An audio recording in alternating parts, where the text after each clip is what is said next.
Bir çox qadınlar var ki, ümumiyyətlə onlara yaxın gedə bilmirsən. Sanki belə bir əjdahaya bənzədirəm mən bəzən ona belə od püskürür ağızlarından. Heç cür tam olaraq başa da düşə bilmirsən ki, nə üçün bu xanım belədir. Əslində gedib dərinliyinə çatırsan, bir tərəfində sevgisizlik yatırsa, sevgisizlikdən əziyyət çəkib də ailə qurub, belə deyim də, başa düşmədən qaçıb, psixoloji cəhətdən deyirəm, qaçıb və gəlib yoldaşından da o sevgini görə bilmir.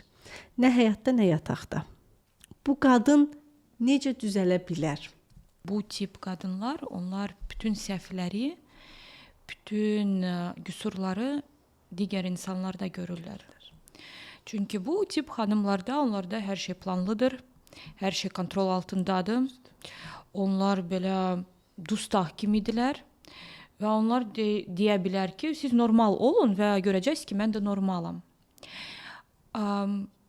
Əgər biz baxsaq karmaya və indiki yeni eraya, hara biz daxil olmuşuq və daxil olmağa davam edirik.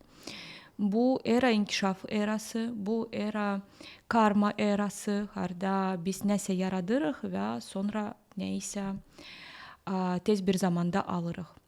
Əvvəllər 100 illər öncə, yüzlərlə illər öncə bu proseslər çox uzun çəkirdi.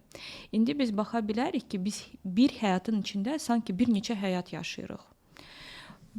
Baxırsan ki, bu işlə məşğulsan, hər şey bilirsən, hər şey normaldır, nəsə gedir, dayandı və sən artıq tamamilə başqa bir yerdəsən, tamamilə başqa bir insanlarlasan və s. Biz indi getdikcə ümumiyyətlə daha da sürətli olacağıq və bir həyatın içində əgər indiyə nə qədər bu təzə dövrdə 2-3 həyat yaşayırdıqsa, biz yaşayacağıq 15 həyat. Və bu da bizə onu göstərir ki, ola bilsin ailələr də bu qədər də davamlı olmayacaq. Bizneslər də bu qədər davamlı olmayacaq. Çünki bir təcrübəni qazandıq və sonra yeni təcrübəyə keçirik.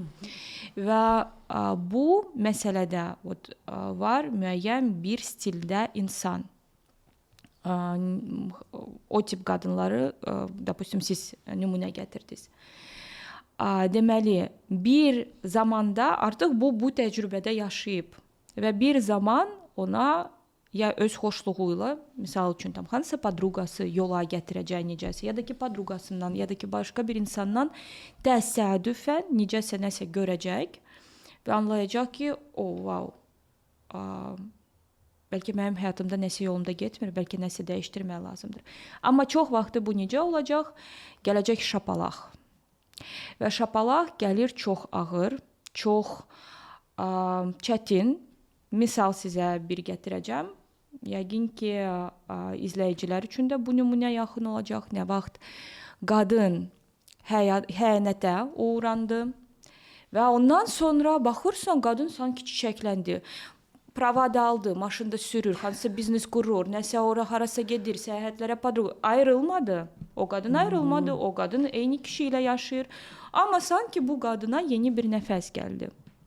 Əgər sən bunu bacarırdınsa, sənə lazım idi bu xəyanət, sənə lazım idi kimsə sənə gəlsin, şillələsin və sonra sən ayılasan. Ondan öncə isə baxırsan, yox, mən tam uşaqlar, yoldaşım, yemək bişirəcəm, indi onu edəcəm. Bu sənin təbiətin deyil. O ki, başa düşdük, sən əla qadınsan, xanımsan, anasan, həyat yoldaşısan, amma sən özünə aid təbiətin var.